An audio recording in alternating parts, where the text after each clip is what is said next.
It is with great sadness that I'm sharing that Joanne Pransky, the self-proclaimed world's first robotic psychiatrist, and who Isaac Asimov called the real Susan Calvin, has passed away.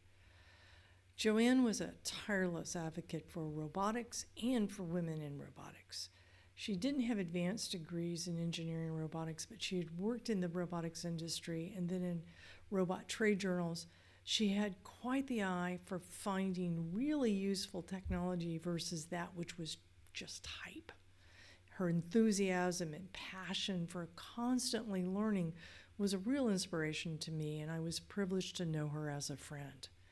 I interviewed her a few years ago about Asimov, which you can see at our link here, and she points out how amazing Asimov was at 19 years old, writing about robots and imagining them in a positive way, as helpers, as companions, as tools to enable us to do more of the human stuff, not the shoot 'em up, take over the world, Frankenstein monster motif stuff.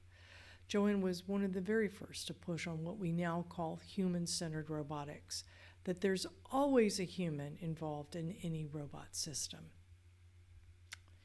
Since she knew Asimov, she was in a good position to discuss Dr. Susan Calvin, possibly the absolute worst stereotype of a woman roboticist ever.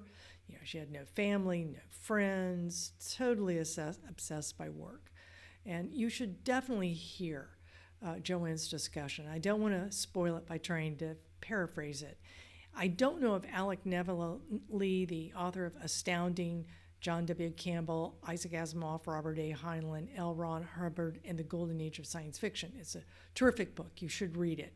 I don't know if he would agree with her on her interpretation and what she says Asimov told her, but it definitely adds a new dimension to understanding and enjoying Asimov's robot stories. I also moderated the 100 Years of RUR panel with Joanne and Jeremy Brett for the 2021 We Robot Conference.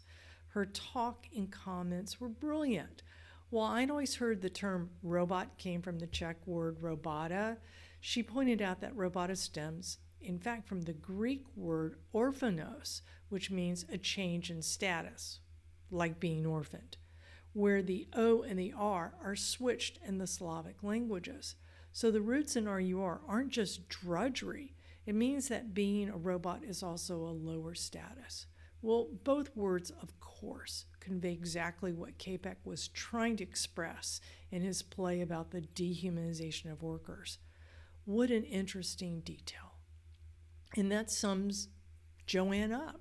She was smart. She saw things that other people missed. She was warm. She was positive. She was enthusiastic, engaging, wanted everybody to know more. She wanted to do more.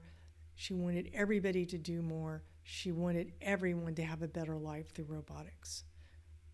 So Joanne, I miss you. And if you never met her, please check out her interview. She's delightful.